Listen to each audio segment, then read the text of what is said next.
Yes. My name is Diana Polson. I'm a senior policy analyst at the Pennsylvania Budget and Policy Center. And I'm just going to kick us off to, help frame the discussion about higher education in Pennsylvania.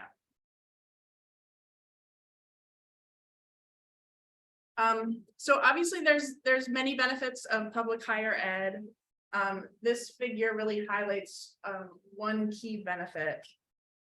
In research we did several years ago, we found that publicly funded colleges are essential to realizing the American dream in Pennsylvania. At the beginning of 2017, there was a set of economists, and they released a data set that tracked students who went to college between 1999 and 2004. The data had information on students' family income when they entered college and their individual earners once they had reached their early 30s. So what we found is that public colleges in Pennsylvania, and by this, I'm talking about community colleges, the state system schools and state-related universities, account for 65% of Pennsylvania's upward mobility success stories. That is, cases in which students from the bottom 60% of families with incomes less than $73,000 per year made it into the top 40% of income earners by their early 30s. So it's clear from this data that public colleges in Pennsylvania are critical to upward mobility for many students in the state. So the problem is that Pennsylvania invests little in public higher education, which leads to high tuition and high levels of student debt. So this figure shows the state per capita investment in higher education by state. It's kind of difficult to see, but those are all 50 states there. Pennsylvania is way down at the bottom here, the orange bar. So Pennsylvania invests $143 per capita, which is just half of the national average. And Pennsylvania ranks 47th in the nation for state higher education investment. This is a figure that shows the state budget allocation for higher ed from 2008 to 2022, adjusted for inflation. As you can see, during the Corbett years, state funding for higher ed plummeted, and it's just starting to see a slight uptick in recent years, but has generally been pretty flat since that huge cut.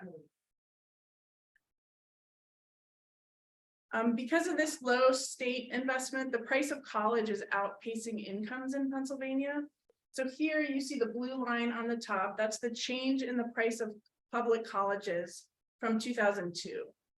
The black line is the change in median household income. So this figure basically makes clear that the price of college has outpaced the change in median income in Pennsylvania, which obviously makes it more challenging for families and students. This figure shows the average net price of public four-year college is as a share of median household income. So Black and Hispanic students face the largest tuition burden in Pennsylvania. In fact, Pennsylvania ranks worst in the nation for whites, Blacks, and Hispanics on this measure.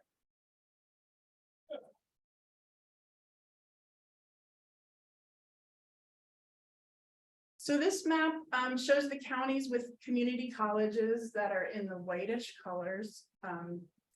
The orangish color, which I don't know how well you can see that, but you can see a slight difference between like the red color and the orange. But the orangish color counties have a branch campus and the red counties have no community college at all. Only students who reside in the counties with a sponsoring community college, so the white colored counties, are able to pay the in-district tuition rate. Residents in the orange and red counties have to pay the out-of-district tuition rate, which is 2 times as high. Those in the red counties would have to travel to attend a community college, and they also have to pay double the rate. With no affordable college options, many Pennsylvania public high school graduates are not seeking financial aid. The red, orange, and yellow colors are areas with lower than 50% FAFSA completion rates. And this is pretty embarrassing, especially if you look at Pennsylvania compared to New York and New Jersey, where you see, more green and blue shades, which means, they had a higher completion rate of, applying for federal aid. Okay, so the result is that Pennsylvanians are not getting all the federal Pell Grant support that they could. Our estimate is that we leave about $271 million in federal support for college on the table.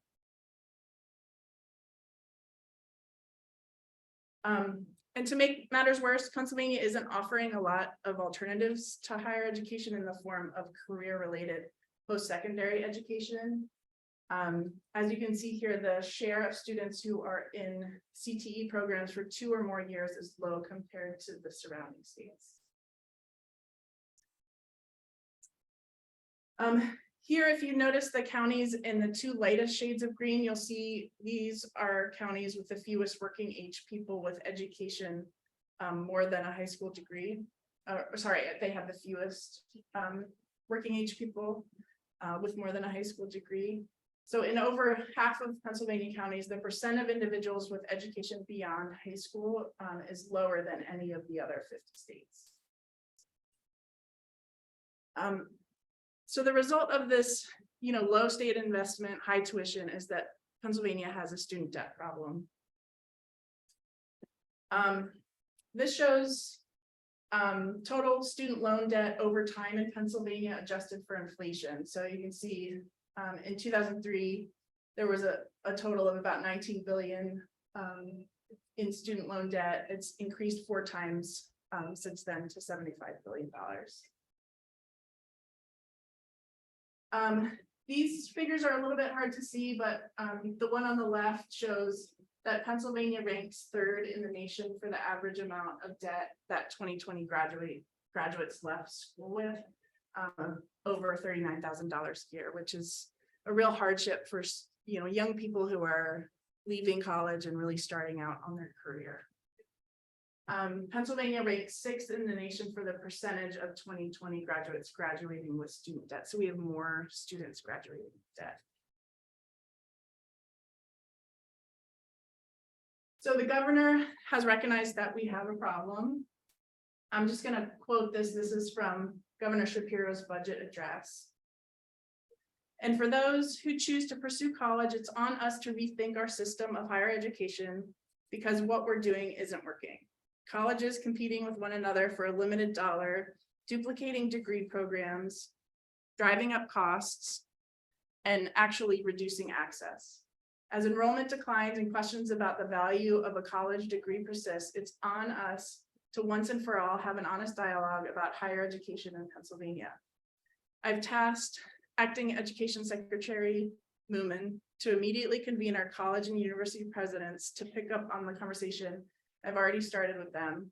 They've agreed to engage in a constructive, time-limited working group so that when I stand before you next year, I can present a comprehensive and meaningful reform plan for higher education. So given everything I've shared here and this morning, this next step really is much needed.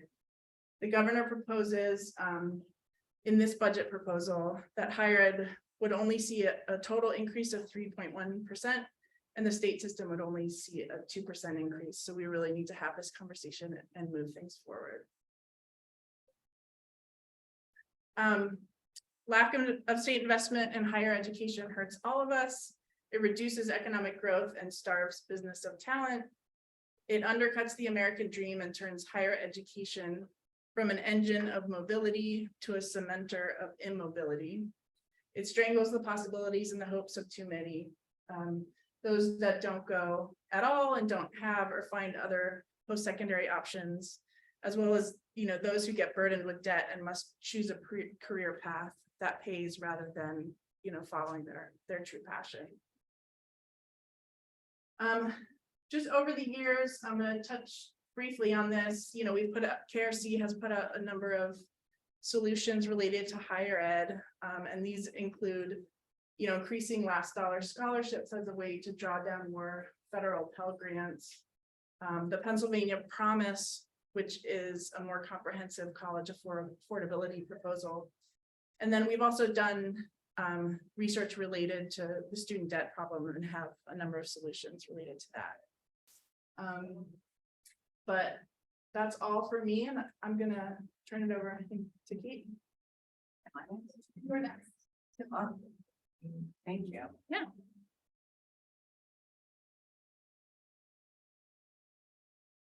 So you could just stand there.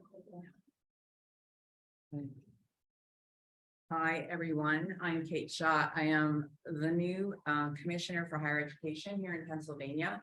And I want to steal those slides from you because one of the major reasons I am here in this position is because we have an administration that understands that we do have a problem. We have a lot of problems actually in higher education.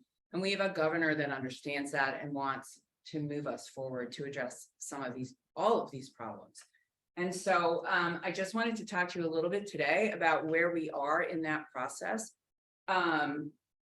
As was just mentioned, the governor pulled together all of the leaders from the higher education sector. I'm going to say maybe that was in March. It was before I arrived at the Department of Education. And when I say all of the higher education leaders, I mean all of the state-related university presidents. So that's Penn State, Temple, Lincoln, and Pitt. He brought the chancellor of the PASHE system plus his board chair to the table. And he brought Elizabeth Bolden, who is the executive director of the Pennsylvania Commission for Community Colleges, as well as Tom Foley, who leads up ACUP, which is a membership organization of private institutions in this state. And he did charge them with working together collaboratively to come up with a new vision for what higher education could be in this state. Subsequent to that, we did form the work group that the governor asked us to form, and we had our first meeting, I would say about a month ago, maybe a little bit less than that. And it was a really robust conversation that was focused on some of the things that you talked about, but much more than like a broader sort of discussion about what might be on our agenda. And as the person who's leading that work group, along with the Secretary of Education, Dr. Mumeen, we are charged with coming up, like working together collaboratively to help these different leaders of the different sectors come up with a joint vision for what higher education might look like in Pennsylvania. So that work group will wrap up probably at the end of this calendar year, and a set of recommendations will be delivered to the governor in early 2023. And you'll probably hear about some of them, early 2024, right? Yeah. You'll probably hear about some of them in his budget address. So just so that you get a sense of sort of our thinking, I gotta sit down for a second, about sort of how we wanted to structure this conversation. From my perspective, what we really need to do is to think about how higher education can serve as an integral engine for economic development and prosperity. So in other words, how will this sector work for the state of Pennsylvania to serve the needs of its students and to serve the needs of its employers? And that's a big question because we have a really weak post-secondary governance structure in this state.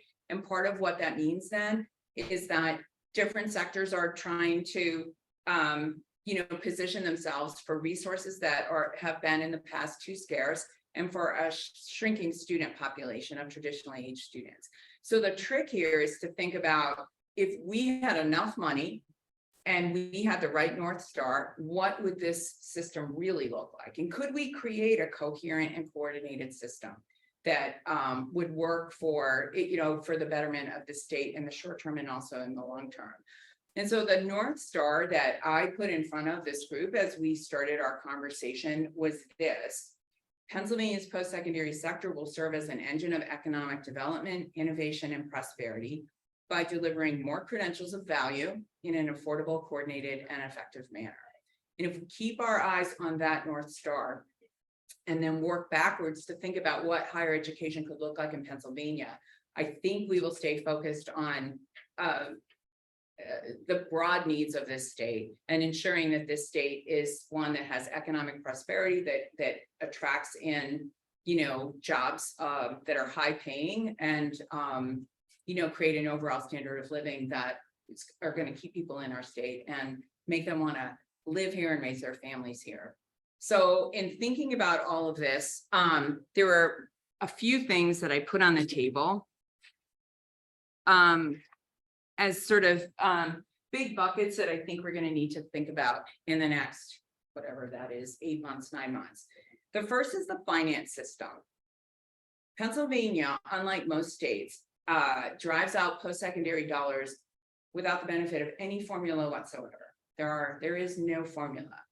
Many states drive post-secondary dollars out on the basis of enrollment, which is not actually really such a great idea, but we don't even do that. We just have basically, what we gave them last year, and then depending on, what a governor says or what the legislature says, that's what determines how much money our institutions are going to get. And that is, generally speaking, not a very effective way to use state dollars to drive state interest. So the first thing we need to think about is what kind of finance system would serve us best? Related to that question is, how much money do we need? So the governor understands, and I believe he acknowledged in his budget address and has acknowledged publicly, that we have underfunded post-secondary education for decades now. And that's one of the things that's leading to high student debt, high tuition, et cetera. We have to address that because affordability is obviously for students is a major problem. But meanwhile, if post-secondary institutions themselves don't have enough money, it's very difficult for them to serve students well. We don't want to just enroll students, we want to retain them, we want to graduate them. And in order to make that happen, we need to figure out how much money we need to do that. And when I say how much money we need, that doesn't mean we'll just write blank checks. It's the question really is, the policy question is, how much money do we need to do what? So that's one of the big topics of the work group.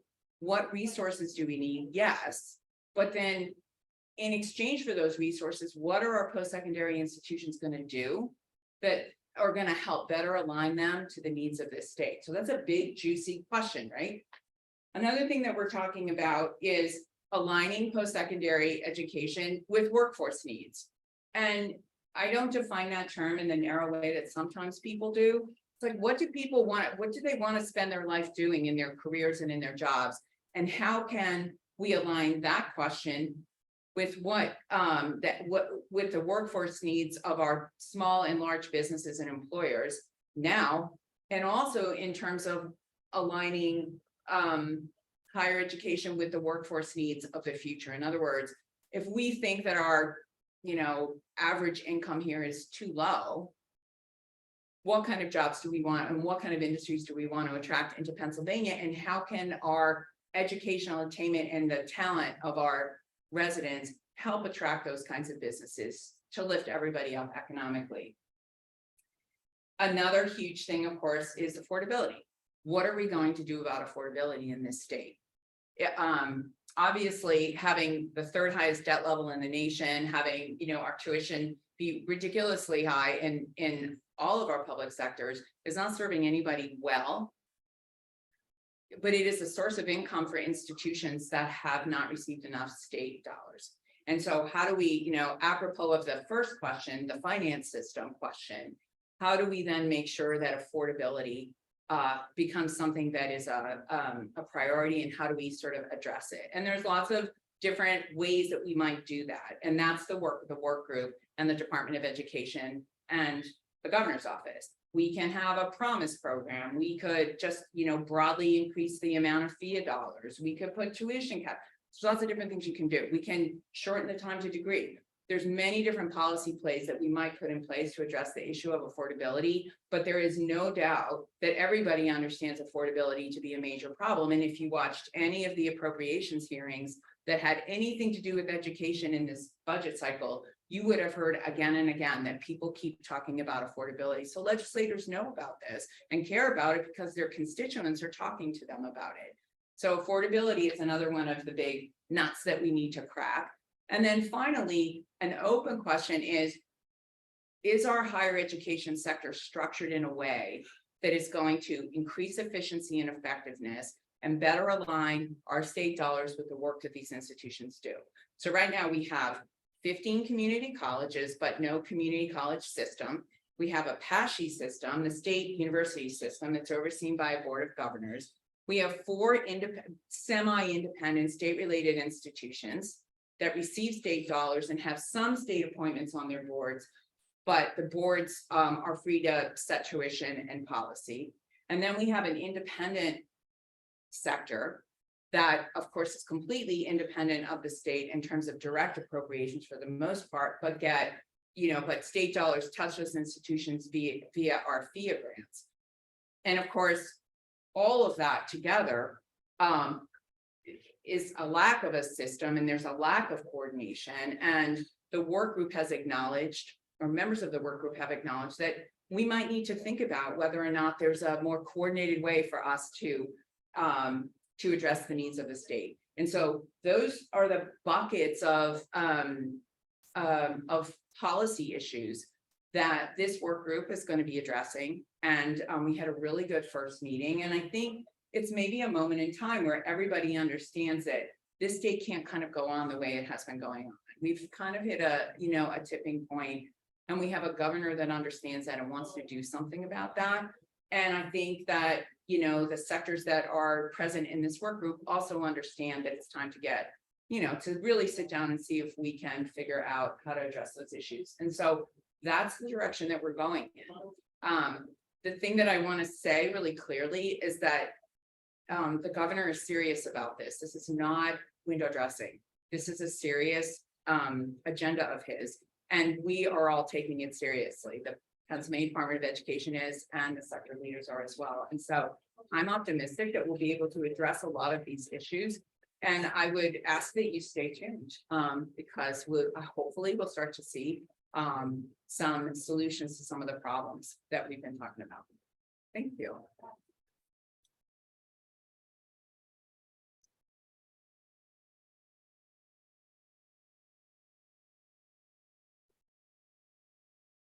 Hi, everyone. Good afternoon. My name is Ian Gavigan, and I'm here doing double duty. I'm representing both my union, Rutgers AUB AFT, not a Pennsylvania institution, but I am a lifelong Pennsylvanian and have never lived in New Jersey. I just am a graduate worker there trying to finish my degree. But I represent the coalition of unions that is currently finishing up our contract negotiations. We struck for 5 days 2 weeks ago.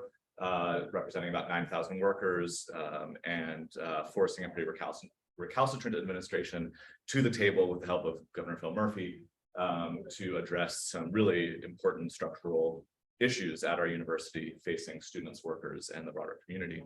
I'm also here representing Higher Ed Labor United, which is a national coalition of higher ed labor union locals that is building what we call a wall-to-wall and coast-to-coast higher education labor movement infrastructure.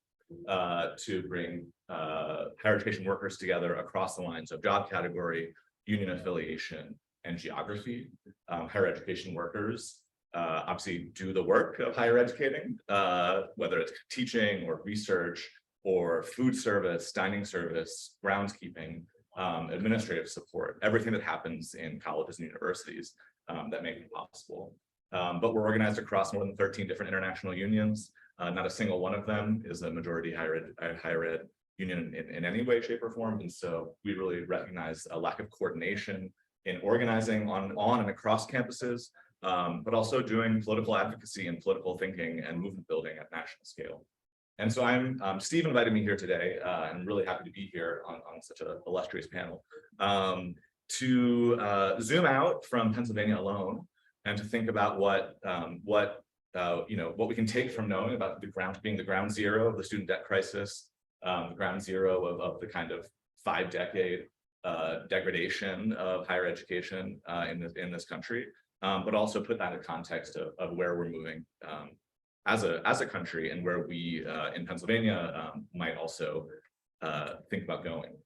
So I'll start by just laying out really briefly, or hopefully briefly, a little bit about where we are and where we are in time. I'm a historian. So where are we in time? How does it, how did we get here? And what's happening in this moment, which is really a turning point that could go in 2 really different directions with the future of higher education in this country. not only what it means for credentialing young people, but also for providing research that is socially useful, and being a kind of bulwark of democracy. And so I'll talk about where we might go, and who might take us where. And I'm going to lay out the kind of emerging consensus, which is, as all good consensuses are, it's not set in stone, but it's kind of an emerging set of ideas in the higher ed labor movement about what the future of higher education could and should look like, not just from the perspective of college presidents, but from the perspective of the wide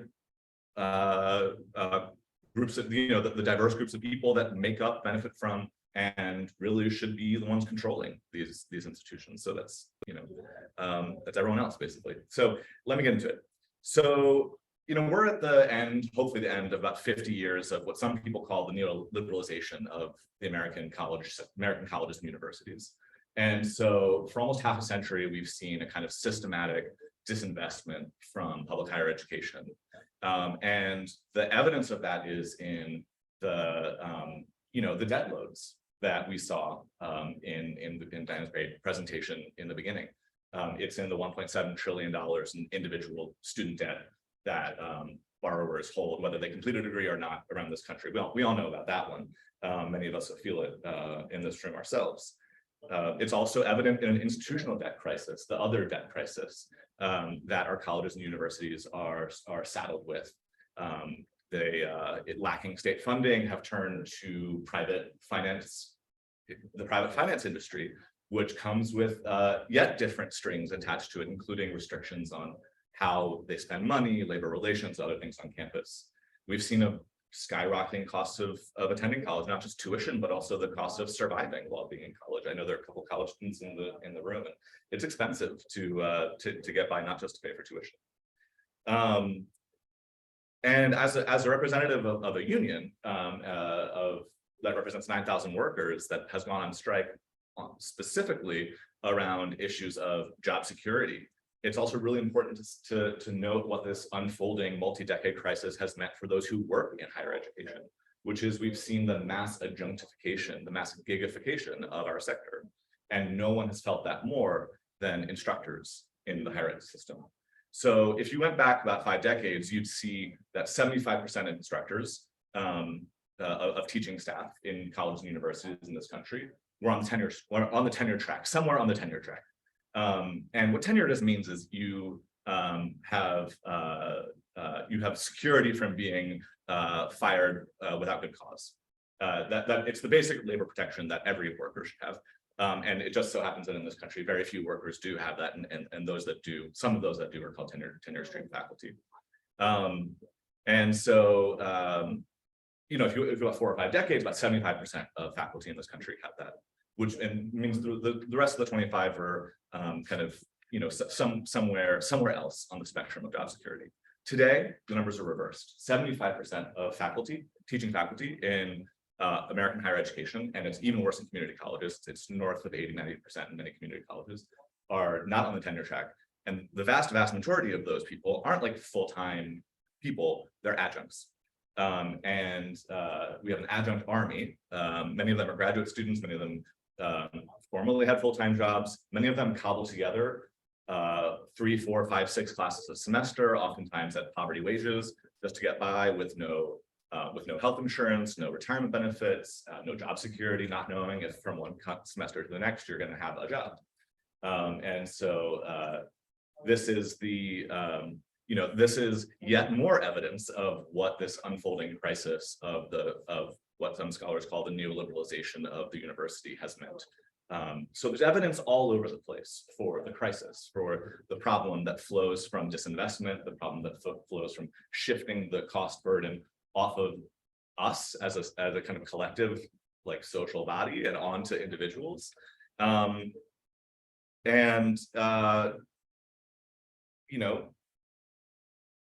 I'll also say really briefly that turn, which began in the late 1960s and really started speeding up in the 1970s, had a political character. It's not just an accident that we've seen the degradation of the university system in the way that we have. It is the result of a political project reacting to the Black freedom struggles, the feminist movements, and other kinds of left and progressive political movements of the 1960s and 1970s.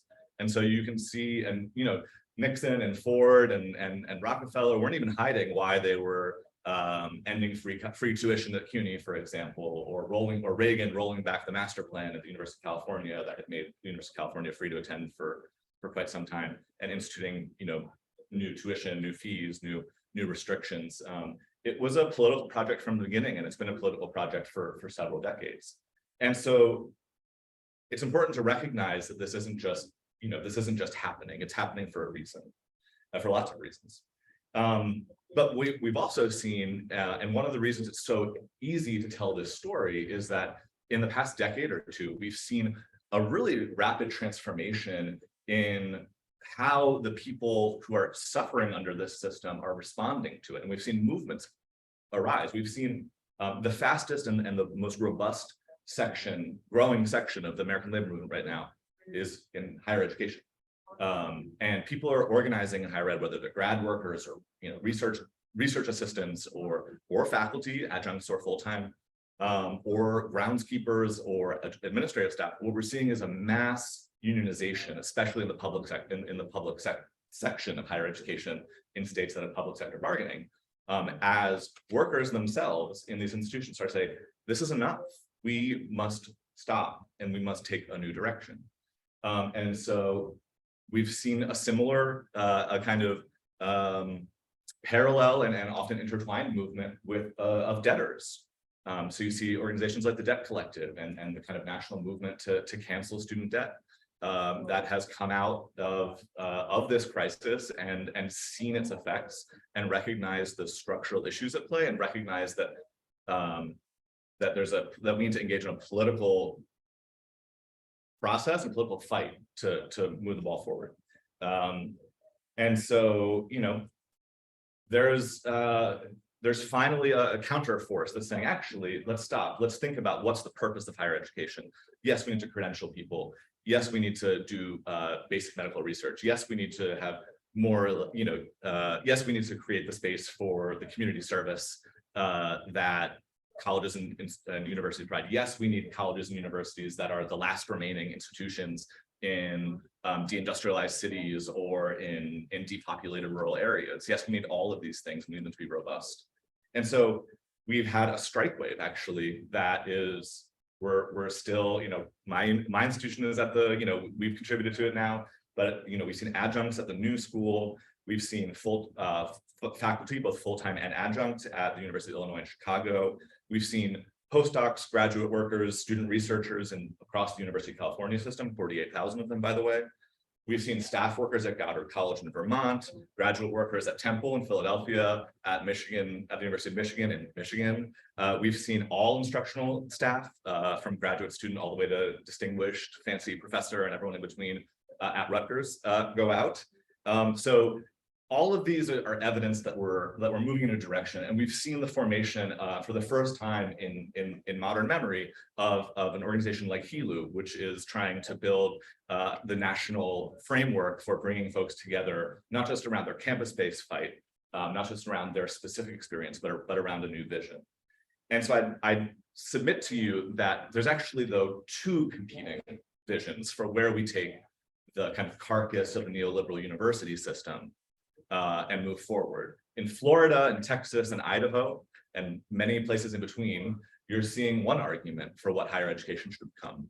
In DeSantis's Florida, you're seeing the argument that we need to turn our public institutions into basically private, quasi-Christian nationalist institutions that are about indoctrinating young people into the right. Essentially, you're seeing, that's one vision. Taking away the kind of democratic ethos of public higher education, taking away the kind of liberatory ethos of free expression and free inquiry, taking away the free speech rights of students and faculty and everyone else who works at a university. So that's one vision of where higher ed go. And that's a real vision that has legs, that is moving, is on the march in much of this country. And remember that strike wave I told you about and the student debt movement? That's the other vision. That's the other option. And so the the question before all of us is, which road are we going to go down, and what forces are we going to muster to do it? And so at Hilo, we, as I said, are trying to like articulate not just like the protest, not just the strike, although the strike is so important. We're trying to articulate, so what's the like policy vision that comes with that road, the road that we want to take, the road that's about inclusion and diversity, and that is about equity, and is about bringing community to the table, and accountability, and shared governance, and job security, and living wages, and job pipelines, not just for the students, but for everyone. And so we, I can't go through kind of like every single detail right here, right now, but one of the things that we are making the argument is that, yes, we absolutely need as many state level reforms as possible to make college as affordable as possible, to increase access as much as possible. And at the end of the day, this crisis is a national crisis. The Great Society funding structure that we've received from the Higher Education Act is no longer functioning. We need a new national funding infrastructure and a new national governance infrastructure for higher education. One that moves away from reliance on small grants and debt and per student contributions and all this, and thinks about funding the totality of what higher education is as a public good in the public interest.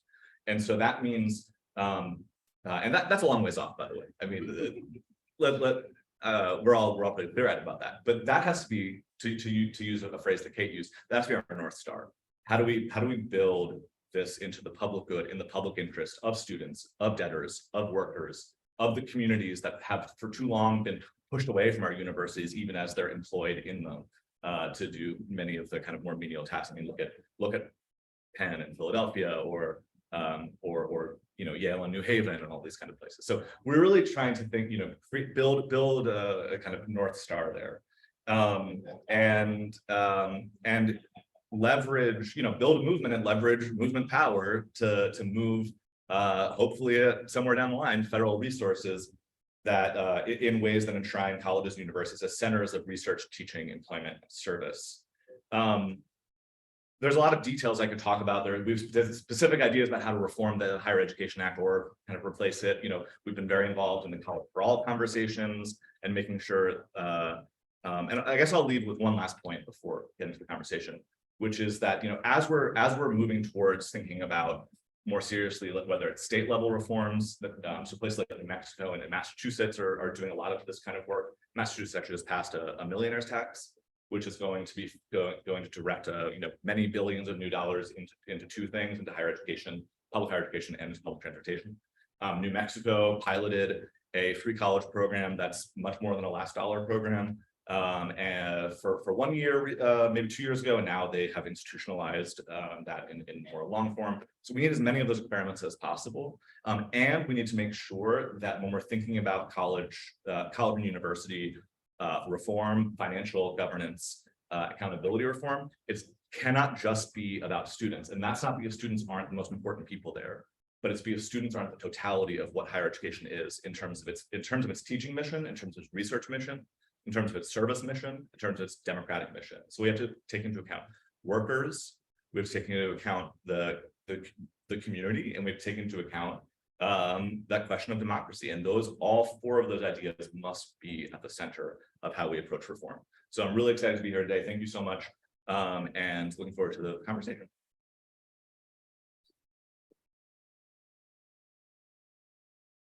You want to respond, Kate, or should we see if there are questions? No, questions are great. Excuse me, please.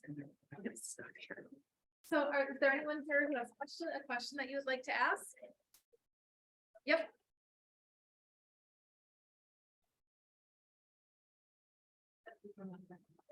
I actually have two questions. First question is actually for Kate.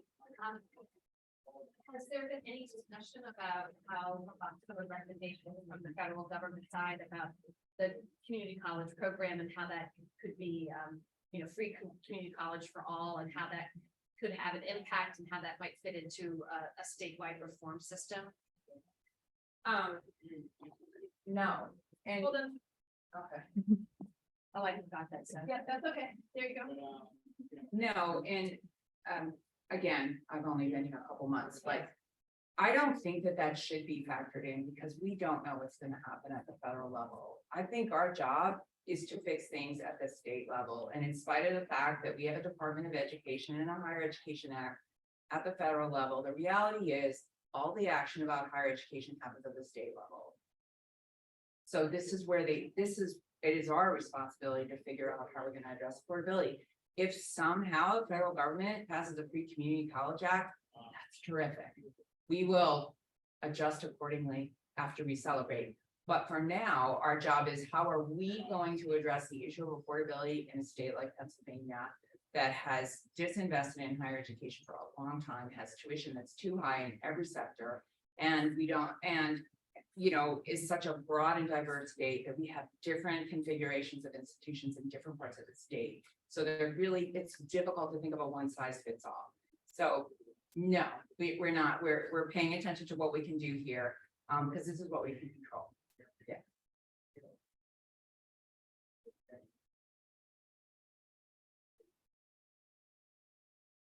Thank you. I'm sure. Supportive of, there's a great community college and some of that discussion has happened in Northampton County. And I'm just thrilled to see that there's commitment that we're not going to rely on anyone else that will have some investment in higher ed in Pennsylvania. But we need to fix it so that, and I think it's an amazing opportunity to have everyone in the room. I'm really interested in my husband used to work at Rutgers, so we followed that quite closely. The word you keep using, and if you could explain to me, is the liberalization, and how that word in any way, shape, or form kind of describes what has happened, because I'm not, are we freeing it from support? Like where is the word liberalization and higher education? That's a very interesting question. Hey, thanks for that question. I'm really excited about the Rutgers connection here. So the neoliberalization of the university is a phrase that I didn't come up with. It's a kind of scholarly description of the process of state defunding of the institution and shifting costs that were used to be socialized costs into individualized costs. Although what's often missed in descriptions of neoliberalism is the way that institutions, there's the student debt crisis, which is how you can see the individualization of a social cost, education being a social cost, and the student carrying that cost through debt and tuition and so on. But there's also the institutional debt crisis, which isn't the individualization of a socialized cost. It's the institute, it's an individual institution taking on that social cost onto itself in ways that then come back by essentially.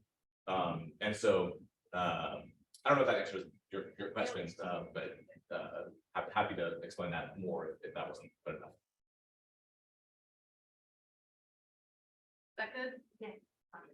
Are there any other questions? Yes, sir.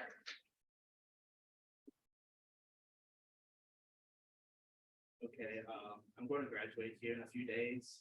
Getting old, I guess. But okay, as a graduating person, how can I reassure myself that I can pay off my student debt? Susan, can you repeat the questions? He said, as a graduating person, a college student back here who's going to graduate in a few days, how can I ensure that I will be able to pay off my student debt? Yep. Anybody want to take that one? Who wants to take that one? Well, I had quite a bit of debt coming out of graduate school. I went to the City University of New York, which used to be free for all students. But I was able to get that eliminated through the public service loan forgiveness, which if you work for 10 years in the nonprofit or for like a social cause or I don't know if it counts for work for the government, but it does. you can get your debt eliminated after 10 years. But there obviously, you know, Biden had a proposal to eliminate some student debt that got hung up. So I think there's a lot of potential for debt forgiveness. And Ian talks a little bit about that movement. I have a partial answer for you. So we know that Biden's free community college idea got shot down. We also know that the debt forgiveness proposal is getting hung up, but there's an element of that proposal that might not get hung up, that in my opinion is the biggest, most important part of it. And that is that the debt repayment would be calibrated to your gross income. And that to me is a game changer because, you know, most students don't take on a huge amount of debt, but there are students who take on a huge amount of debt, oftentimes getting into debt as an undergraduate, then they go to graduate school, they take on more debt.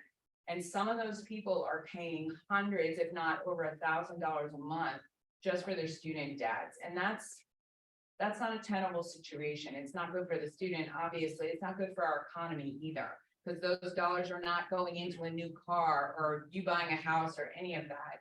And so one element of Biden's proposal that I think may have legs is to calibrate your loan repayment so that it doesn't bankrupt you before you even get on your feet.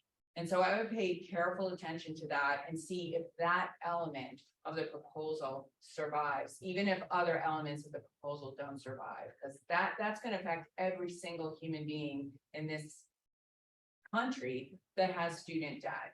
And that's a big one. Yeah, I don't have anything policy wise to add. I think that's been covered great by both the other panelists. But I would be remiss if I, here representing a union, didn't encourage you to as you're entering the labor market, to think about the kinds of employers you're going to, and also to think about whether or not you are going to be in a place that has a union or could have a union and could fight for and win the kinds of wages that you could pay down the debt that you shouldn't have to have, by the way. You shouldn't have to have student debt.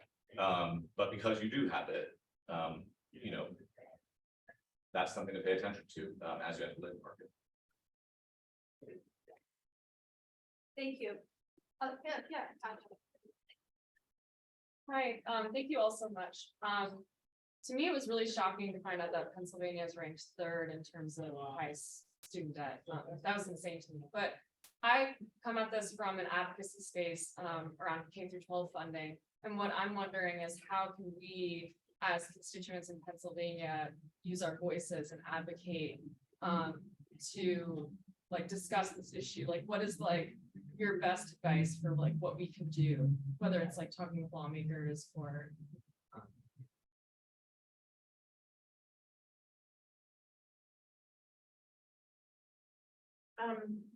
one of the things, you know, I mentioned kind of on the last slide was some solutions that we've come up with. And, you know, I just did want to go a little bit more in depth in what we call the Pennsylvania Promise. This is an idea that we did a lot of research for several years ago, but has since been introduced as legislation. And what it would do is it would cover 2 years of tuition and fees for any recent high school graduate attending community college. So to your question about free community college, it would cover 4 years of tuition and fees for high school grads attending a state system school with a family income of less than $110,000 a year. It would provide additional 4 years of grants, depending on family income for students at state-related universities. And there would also be funding for adults who are looking to get training in, workforce training. So it would cost about $1 billion a year. And as we talked about in our budget analysis this morning, you know, Pennsylvania needs to come up with new recurring revenue that we can pay for the kinds of investments that's going to make our state better off. So we believe that this could be a real answer to making the college more affordable in Pennsylvania. Did you say the cost per year was $1 billion? As I said, this is actually a really fertile time. for the issue of higher education writ large in this state. And so I think it's a good time to be talking to legislators, for sure. I think it's helpful to talk to legislators and bring to them actual concrete solutions, as opposed to just complaining about, it's too expensive or whatever, whatever your issue is. So I think, getting organized always makes sense so that they keep hearing the same thing over and over again. But I think, oftentimes for the general public, the issue is affordability, even though, as I spoke of and we spoke of, there's other issues at play. But but in terms of individual residents of this state, affordability is a major barrier. And so if that's going to be the topic that folks are organizing around, I think having concrete potential solutions is a really smart idea, and having a simple, clear, compelling message can be very helpful. Yeah, I agree completely with everything that's been said. And I'd also just encourage you to look at some of the other state level movements and coalitions that are already farther along this path than we are in Pennsylvania. So I mentioned Massachusetts in my remarks very briefly.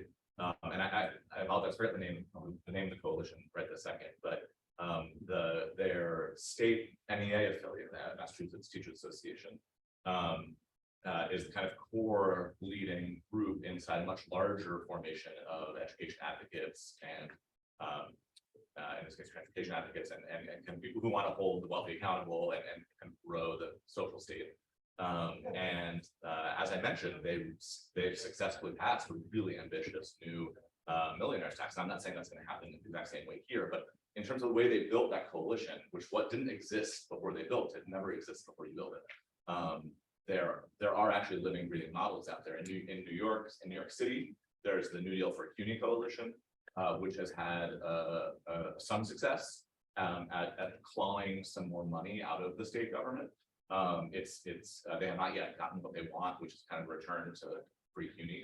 And out in California, there's a coalition around a thing that's called the $50 fix, which is probably still behind in terms of the kind of development, the other two that I mentioned, but there are examples worth looking at, people we're talking to about how they built those coalitions, what they look like. And I would just say it probably in this state, is gonna, if you're in the fair lending world, we already have an infrastructure around a vision of a kind of social idea of education. It just right now stops at 12. And so what if we just move that number up and build off of that infrastructure? So. Thank you. I actually have a question about PIA funding and scholarship displacement in this issue. So I have 2 daughters, each got accepted to liberal arts colleges outside of Pennsylvania. Our income was too high, but if our income had been lower, they would have been eligible for FIA money.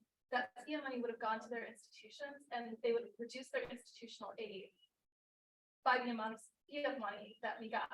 So ultimately, the FIA money would have been subsidizing private colleges outside of Pennsylvania that have billion-dollar endowments. And so I don't understand, if we're talking about affordability, it really seems like this displacement issue where you get dollars that go into these private institutions because the public institutions are no longer allowed to displace their funding that happened last year. But these private institutions seem to be able to get scholarship money. I don't know, can they displace their institutional aid when they get FIA money and then just basically absorb the FIA money? That seems like a real problem for affordability. I don't know if you can speak to that. I was shocked. Yeah. I was absolutely shocked that happens. So where do we go to talk to somebody about that? I'm serious, because it's got to be a lot of money.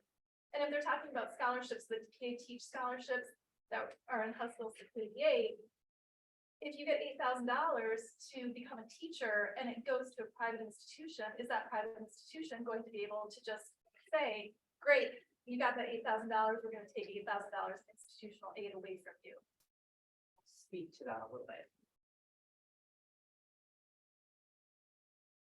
I think you're raising a good question about how private institutions respond to any kind of grant aid, whether it be via aid, it could be Pell Grant.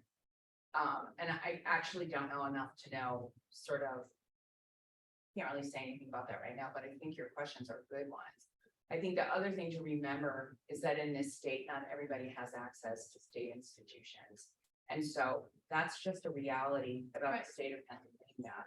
So we have to, when we're thinking, and that's one of the reasons why I think this work group that was formed is so important. Because we have to think about the higher education infrastructure we have right now and how we best align policy to help the entire sector serve the needs of our residents. And so, that fact alone, like there's many states where public institutions are pretty much all they have. Right? So like if you drive, policy regarding public institutions, you're touching 90% of the college students. That's just simply not true in this state. It's not true in many New England states. Some different states have different configurations of institutions. And so the question of how we make college affordable, accessibility is also an issue as well. And that's just the reality of what we're, the infrastructure or the ecosystem of higher education here. And so, those are the kinds of things that we're taking into consideration in this work group. But the question of whether there's some policy fix for what you're describing is an open one to me, and I'll be honest to say that hasn't been anything that's come across my desk or that we've discussed in any detail so far. Are there any more questions? All right, well, I would love to give a round of applause to the people who came. You guys are fabulous.